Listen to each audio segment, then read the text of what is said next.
Hello, আসসালামু আলাইকুম। কেমন আছেন সবাই? সবাইকে রমজান মুবারক। আজ থেকে তো রমজান শুরু হয়ে গেল। ইনশাআল্লাহ সবাই সবার জন্য দোয়া করবেন।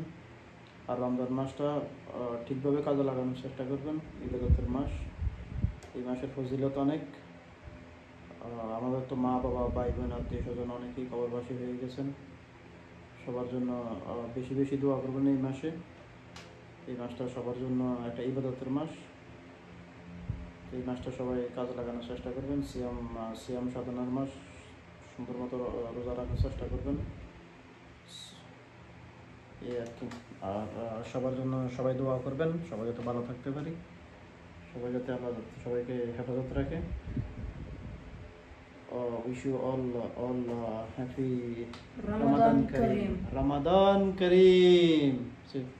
Ramadan Kareem.